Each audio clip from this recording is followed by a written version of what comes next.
वो गाली है, हिंदू शब्द गाली है। जब यहाँ पर विदेशी हमारे सिंधु घाटी से प्रवेश किए हमारे भारत में, तो उस समय सिंधु घाटी के लोग हिंदू कर दिया, और अरबी लैंग्वेज में हिंदू शब्द गाली है, उसको चोर गुलाम कहा जाता है हिंदू के जी। ये एक भी लाइन, इतना ग्रंथ लिखा गया है, 18 वेद पुराण ग्रंथ चाहे उपनिषद जो भी लिखा गया है, उसमें एक लाइन भी कहीं हिंदू नाम का चर्चा नहीं है।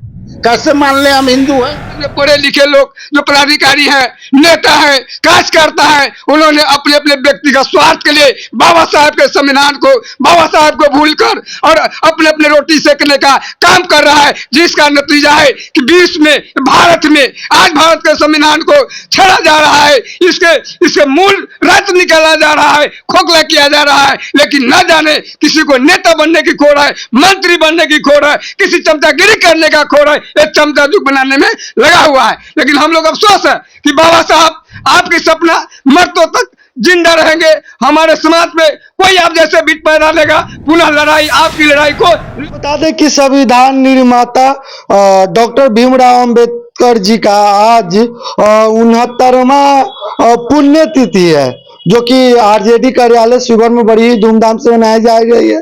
बाकी बात बता दें कि आरजेडी के तमाम प्रकोष्ठ के नेता हो गए, जिलाध्यक्ष जी हो गए, तमाम सामाजिक कार्यकर्ता जी हो गए, सभी लोग प्रखंड के अध्यक्ष साहब हो गए, सभी लोग यहाँ पे मौजूद हैं। इन सभी लोगों से बात करेंगे। और जैसा कि आप सभी लोग जानते हैं कि भारत की अभी राजनीति किस प्रकार चल रही है। आपका भी स्वागत है, क्या कहना चाहते हैं?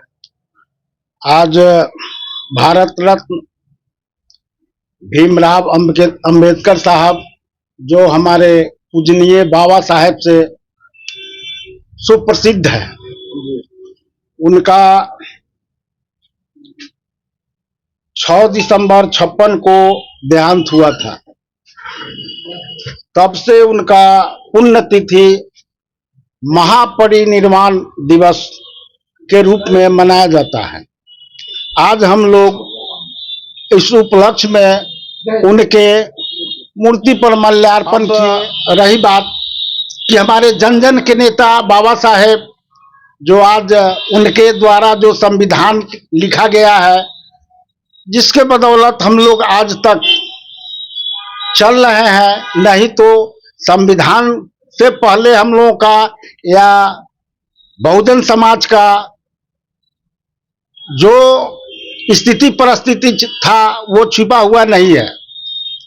और महिलाओं का संविधान के द्वारा ही अधिकार दिया गया है, नहीं तो मनुवाद लोग वो महिला का जो अधिकार था उसको भी हनन किया गया था।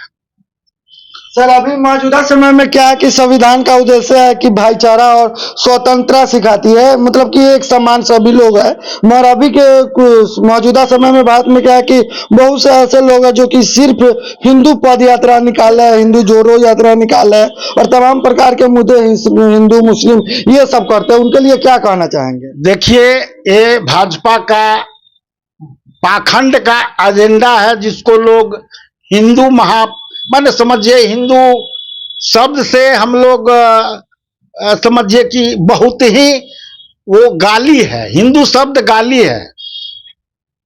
जब यहाँ पर विदेशी हमारे सिंधु घाटी से प्रवेश किए हमारे भारत में, तो उस समय सिंधु घाटी के लोग हिंदू कर दिया, और अरबी लैंग्वेज में हिंदू शब्द गाली है, उसको चोर गुलाम कहा जाता है हिंदू के जी। ये एक भी लाइन, इतना ग्रंथ लिखा गया है, 18 वेद पुराण ग्रंथ चाहे उपनिषद जो भी लिखा गया है, उसमें एक लाइन भी कहीं हिंदू नाम का चर्चा नहीं है। कैसे मान ले हम हिंदू हैं? हमारे बाबा साहेब यही हिंदू का ही चर्चा पर तो बौद्ध का धर्म कबूल किए।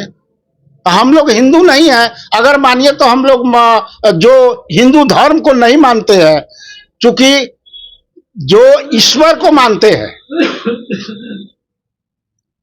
जो पाखंड है उससे दूर रहते हैं, तो हिंदू हम लोग शब्द जो है अगर लिखा हुआ तो रहता वेद पुराण में, तो हम लोग को मानने में क्या एतराज है, मान लेते हैं। तो ये बाबा साहब का देन है। जब संविधान लिखा है, लोगों को पढ़ने लिखने का अधिकार मिला, पिछड़ा, अति पिछड़ा, अल्पसंख्यक, ये सारे लोगों को अधिकार मिला, आदिवासी, तब जाकर हम लोग आज आपके सामने प्रेस कॉन्फ्रेंस के माध्यम से बाबा साहब के ये पुण्यतिथि पर हम लोग अपने बयान दे रहे हैं और इस बात से अवगत करा रहे हैं अपने समाज के लोगों को कि आज बाबा साहब है जो हम लोग है। नहीं तो हम लोगों का मनुष्य थे, लेकिन मनुष्य रूप में पहले नहीं देखा जाता था। बाबा साहब विश्व रत्न डॉक्टर भीमराव अंबेडकर जी का आज महापरिनिर्वाण दिवस का दिन है। बाबा साहब उस समय जन्मे थे इस देश में जहाँ छुआ छूत भेद भाव, कोई नैतिकता, कोई संविधान, कोई व्यवस्था नहीं था। यहाँ स्वर्णों का, ब्राह्मणवादियों का राज चलता था। यहाँ लोग मानव से कुत्ता बिलाई से भी बदतर स्थिति में जीने वाले लोग के समय बाबा साहब यहाँ महान मानव जन्म लिए थे। और उस समय बाबा साहब इस देश के लिए, इस समाज के लिए, इस देश की एकता, अखंडता और समानता के लिए उन्होंने अपनी कड़ी मेहनत के साथ, काफी कठिनाइयों के साथ सामना करते हुए इन्होंने अपनी 32 डिग्री हासिल किए थे और अपने प्रभाव से, अपने योग्यता से पूरे विश्व में अपने भारत के स्थान पूरे विश्व में अपने अकेले कर्तव्य किए थे। जैसे मनुवादियों के देवताओं ने भारत में जन्मे और भारतीयों में जाति पाति भेदभाव ऊंच नीच खाई पैदा किया, लेकिन बाबा साहब डॉक्टर भीमराव अम्बेडकर ने अपने ज्ञान से, अपने ज्योति से इस देश में समतामूलक समाज बनाने में, सभी समतामूलक समाज में कोई नीच, कोई छूत, कोई भेद, कोई भाव नहीं हो और महिलाओं को भी समानता दिलाया और गरीबों, वंचितों, जो रोड पर असहाय जीने वाले लोगों को भी यह समानता का अधिकार दिलाकर भारत के संविधान का निर्माण किया। उस भारत के संविधान के निर्माण करने वक्त उन्होंने अपनी कठोरता की अपनी सारी जिंदगी अपने मिटा दिया और भारत के संविधान इस देश में लागू करा। वैसे बाबा साहब आज जन्मे थे, उस समय में जन्मे थे जिस समय में आज जो कहते हैं कि फला समय में कृष्ण अवतार लिया, राम अवतार लिया, लेकिन उस समय 1891 को बाबा साहब भीमावतार के रूप में जन्म लिए इस देश को कल्याण करने के लिए। और बाबा साहब भीमराव अम्बेडकर ने अपने कलम से समतामूलक समाज को, सभी वर्ग वंचितों को अधिकार दिलाया और अधिकार दिलाकर उन्होंने आज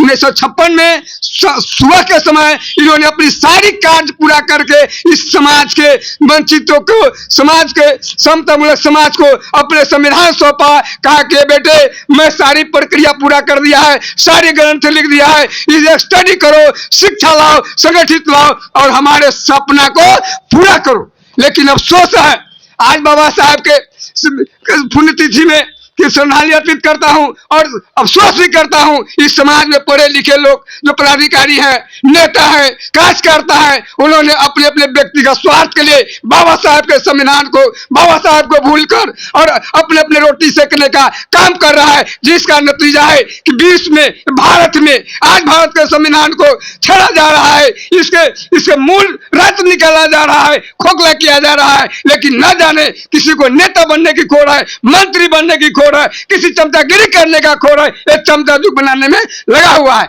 लेकिन हम लोग अफसोस है कि बाबा साहब आपके सपना मरतों तक जिंदा रहेंगे।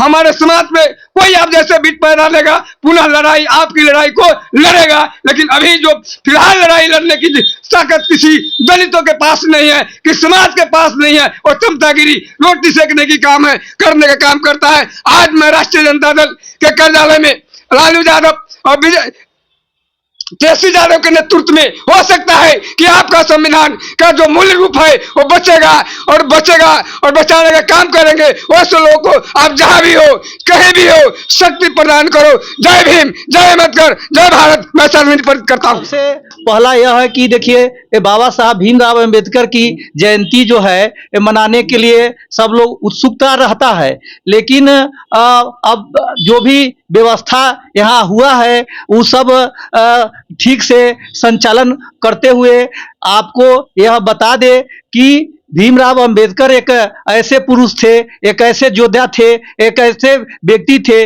जिन्होंने संविधान का निर्माण किया और संविधान को निर्माण करके उन्होंने सभी लोगों को एकत्रित करने का काम किया।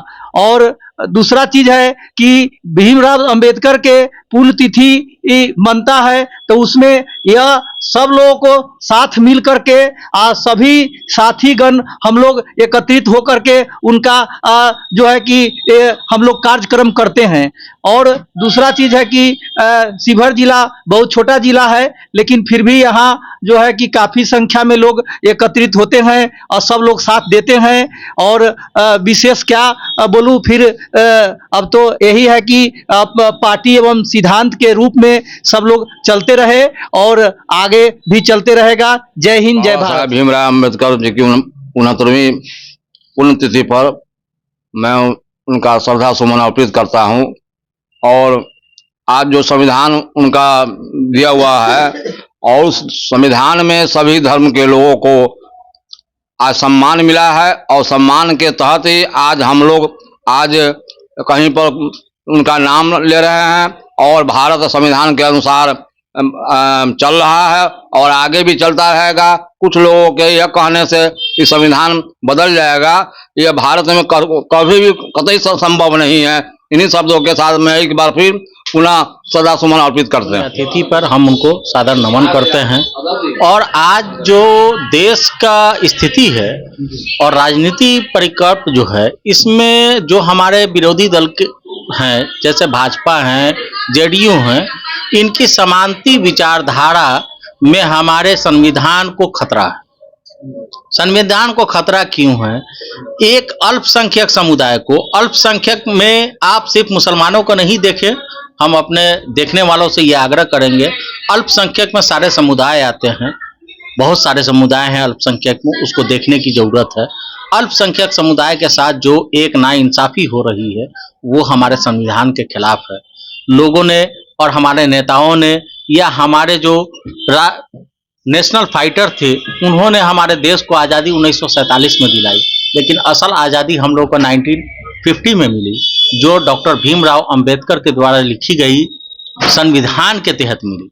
जिस संविधान में हमें एक बराबरी का हक दिया गया, चाहे वो अल्पसंख्यक समुदाय हो या दलित समुदाय हो या अपर कास्ट के लोग हों, सभी को एक सामान्य ये दिया गया। लेकिन आज के परिकल्प में अल्पसंख्यक समुदाय को नीचे दबा के, दलित समुदाय को नीचे दबा के, ये समांती विचारधारा की सरकार, डबल इंजन की सरकार, ये दलितों को, पिछड़ों को, सबको नीचे रख के, अल्पसंख्यकों को नीचे रख के अपनी राजनीति रोटी सेक रहे हैं, जो आज के हमारे हिंदुस्तान के लिए, हमारे देश के लिए एक बहुत ही खतरनाक और बहुत ही घटिया किस्म की राजनीति है, जिसका मैं विरोध करता हूं।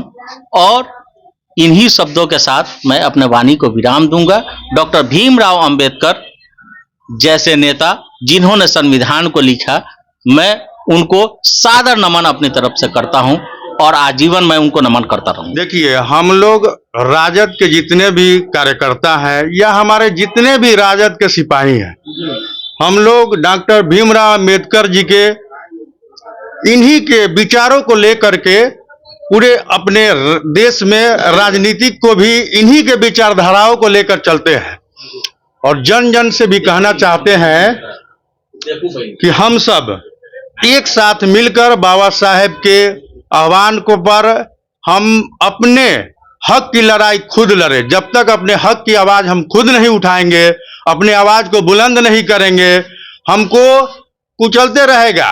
आज भी समाज में भेदभाव की भावना एकदम प्रबल है। उस भेदभाव के भावनाओं को हम सबको आगे आना पड़ेगा। जितने भी अम्बेडकरवादी हैं, जो अम्बेडकर जी के विचारधाराओं से ओतप्रोत है, इनके विचारधाराओं से वो लाभान्वित है और जानते हैं इनके बारे में। इन्होंने अपने राष्ट्र निर्माण के लिए, अपने दबे कुचले लोगों के लिए जो इन्होंने संविधान बनाया, उस संविधान का आज भी लोगों को शपथ लेना चाहिए कि इस संविधान को बचाने के लिए हम सबको एक प्लेटफॉर्म पर आना होगा और आ करके इनके विचार से हम लोग एकदम एक साथ आगे बढ़ करके हमारे ऊपर जो शोषण कर रहा है उसके खिलाफ बुलंद आवाज करना है। इन्हीं बातों के साथ हम एक बार फिर से अंबेडकर जी के इस हम लोग समापन समारोह में इनको आप तहे दिल से इनको प्रणाम करता हूं। और हम सभी राष्ट्रीय कार्यकर्ता जो राष्ट्रीय जनता दल के हैं, एक बार फिर हम लोग सब शपथ लेते हैं कि हम लोग मजबूती के साथ आगे हम लोग लड़ाई लड़ेंगे।